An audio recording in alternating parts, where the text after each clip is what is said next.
Apossando-se da justiça de Cristo. Artigo geral. A debilidade espiritual é inexcusável.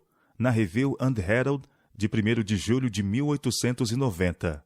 Parte em Mensagens Escolhidas, livro 1, páginas 363 e 364.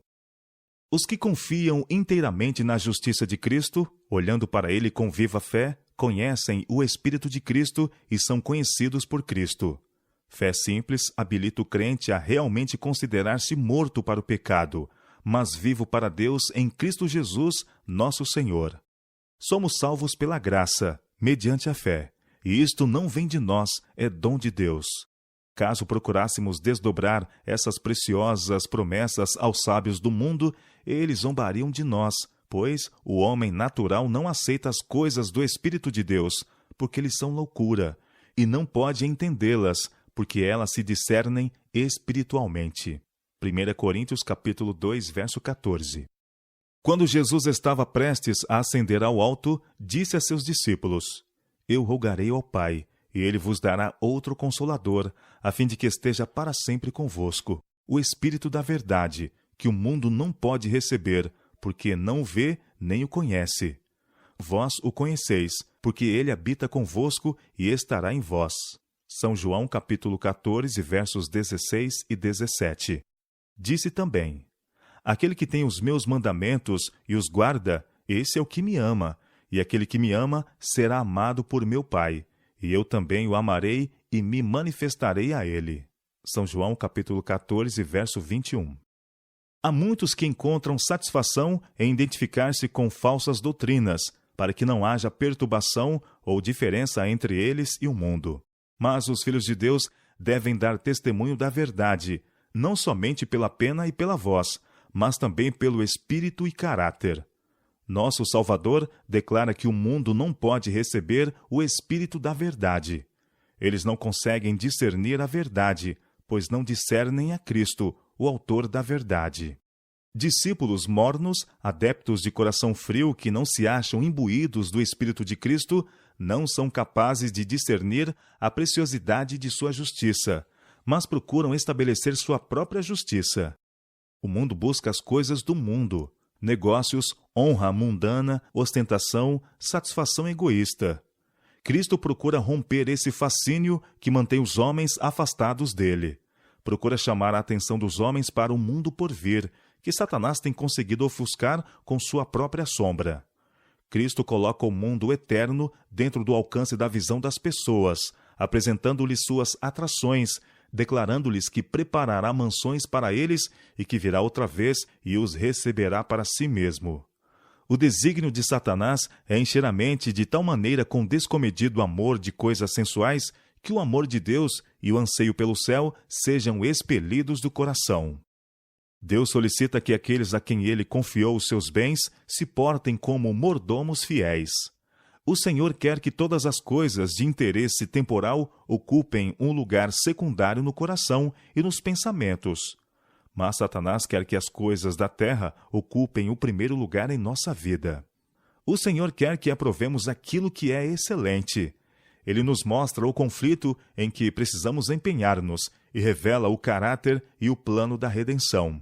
Expõe diante de vós os perigos que tereis de enfrentar, a abnegação que será requerida, e recomenda que avalieis o preço, assegurando-vos que, se vos empenhardes zelosamente no conflito, o poder divino unir-se-á ao esforço humano. A peleja cristã não é uma luta travada contra a carne e o sangue, mas contra principados, contra potestades, contra as forças espirituais do mal nas regiões celestes. O cristão tem de contender com poderes sobrenaturais, mas não deve ser deixado a empenhar-se sozinho no conflito. O Salvador é o capitão de sua salvação, e com ele o homem pode ser mais do que vencedor. O Redentor do mundo não queria que o homem ficasse em ignorância dos ardis de Satanás. A vasta confederação do mal é arregimentada contra os que querem vencer. Mas Cristo deseja que olhemos para as coisas que não se veem, para os exércitos do céu que se acampam ao redor dos que amam a Deus a fim de livrá-los. Os anjos do céu estão interessados em favor do homem. O poder da onipotência está à disposição dos que confiam em Deus. O Pai aceita a justiça de Cristo em favor de seus seguidores, e eles são circundados de luz e santidade que Satanás não pode atravessar. A voz do capitão de nossa salvação fala a seus seguidores dizendo: tende bom ânimo, eu venci o mundo, sou vossa defesa, prossegui para a vitória. Por meio de Cristo provê-se ao homem tanto a restauração como a reconciliação. O abismo produzido pelo pecado foi transposto pela cruz do Calvário.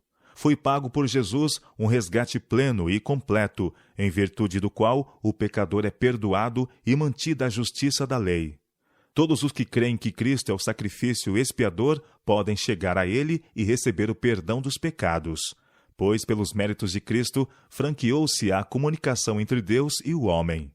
Deus pode aceitar-me como filho seu, e eu posso reclamá-lo como meu Pai amoroso e nele me regozijar. Temos de polarizar nossas esperanças quanto ao céu tão somente em Cristo, porque Ele é nosso substituto e penhor. Nós transgredimos a lei de Deus, e pelas obras da lei nenhuma carne será justificada. Os melhores esforços que o homem, em suas próprias forças, pode fazer, não têm valor para satisfazer a santa e justa lei que ele transgrediu. Mas, pela fé em Cristo, pode ele alegar a justiça do Filho de Deus como toda suficiente. Cristo, em sua natureza humana, satisfez as exigências da lei. Suportou a maldição da lei pelo pecador, por ele fez expiação, para que todo aquele que nele cresce não perecesse, mas tivesse vida eterna. A fé genuína apropria-se da justiça de Cristo, e o pecador é feito vencedor com Cristo, pois ele se faz participante da natureza divina, e assim se combinam divindade e humanidade. Quem procura alcançar o céu por suas próprias obras, guardando a lei, tenta uma impossibilidade.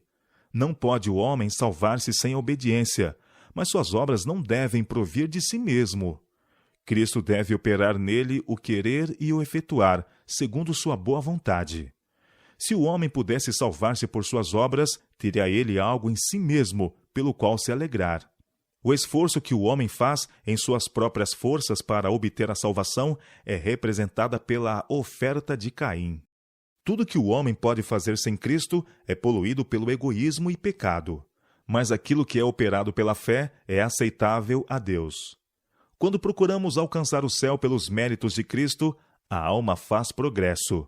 Olhando para Jesus, autor e consumador de nossa fé, podemos prosseguir de força em força, de vitória em vitória, pois, por meio de Cristo, a graça de Deus operou nossa salvação completa.